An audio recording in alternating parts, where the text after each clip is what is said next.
Let me point out some of the inefficiencies in my system.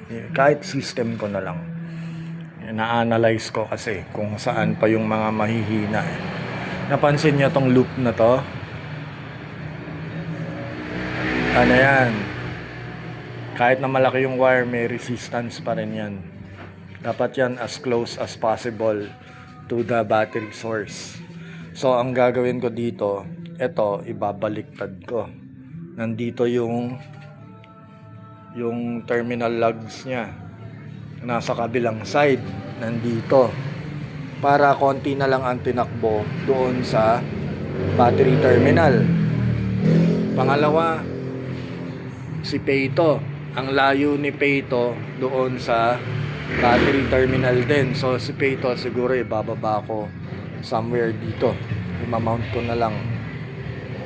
Para yung wire, again, diretso sa battery terminal. And then the rest, ito, on my last video, nag-trip to under heavy load kasi nag-iinit because of the resistance of wire. So ito, papalitan ko. Gagawin kong DC breaker na naka negative or reference yung ground. Hindi na naka negative siya.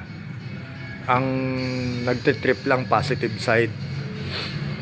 Tapos yung iba Anderson cable na lang, katulad ng Elejoy pababa. Yung solar ito, yung solar PV wire, Anderson cable na lang, Anderson connector na lang yan, papunta doon sa MPPT. And then pababa siguro Andersons na lang din, papunta naman sa battery cable. Ito, okay na yung kapal ng wiring niyan, pero medyo i-shorten ko na lang. So ito, ibababa ko si Elejoy in replacement netong position neto. Si BT630 siguro lower din, ibababa ko na lang din, katabi na lang or on top na lang siguro ni Elejoy si BT630. So maraming maglalapit-lapit yung system. Hindi ito kasi ang layo pa eh. Ang pa niyan, very inefficient pa yung system ko. Although malakas na kung titignan mo, kasi nakaka-power up na ng mga heavy wattage, mga high ampere. Pero hindi pa rin, marami pang room for improvement. Tapos i-clean ko pa tong cable na to. Yung Peito, direct na siya, hindi na siya ganito yung meron pa siyang output na ganyan, hindi na. Yung yung AC wire niya direct na rin, maikli na rin. Ito, ma-eliminate na lang. Siguro magtitira lang ako nito, siguro mga 2 piraso.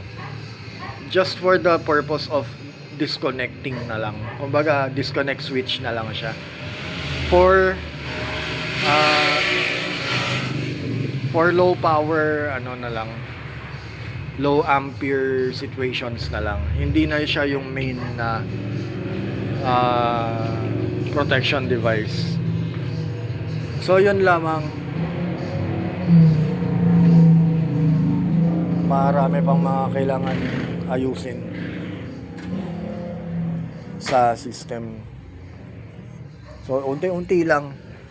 Binili ko kasi yung system na yan, fabricated na. Ibig sabihin, bumili ako ng small solar setup. Una, 1,000 watt lang na Peito. So ako naman excited, pinatakbo ka kagad si 1,000 Peito sa refrigerator na 80 watts, not knowing na hindi siya inverter ha. Ano siya, compressor Yung ano talaga, conventional na compressor type. Hindi siya inverter type. So pinatakbo ko doon, bumigay si Peito 1000. Kasi nga, underload, may surge yung compressor, tapos compressor pa yun. Di, ang bigat-bigat compress nga eh. Kino-compress nga. So mabigat, malaking amp draw, lalo na pag initial startup. Every time na sisipa yung compressor, turning it on, ang lakas ng power draw nun. So siguro yung MOSFET, dahil 1000, actually 500 watt lang yung inverter na yun, pinatakbo niya. 80 na yung ano, di may surge pa. Mabigat talaga yun, abot ng mga 300 something yun. 500 lang, almost sa surge pa lang, full rated na siya. Yung operation pa niya for the 80 watts, mag-iinit talaga yung MOSFET. Duty cycle ng ref, on and on off, ayun. Nagkaroon ng ripple effect, nagkaroon ng up and down. So yun yung nakasira sa MOSFET. So kinontak ko si Sir Jed. You can search him sa Facebook. Nag-i-install din siya ng mga solar setups. Mabait na tao, sobrang very accommodating, grabe. I owe Jed the first initial install ng system ko. Kasi nung time na yun, hindi ko alam kung saan magsa-start eh. So yun, parang nangyari, in-upgrade ko yung Peito. Sabi ko sa kanya, baka meron kang 3000 watt.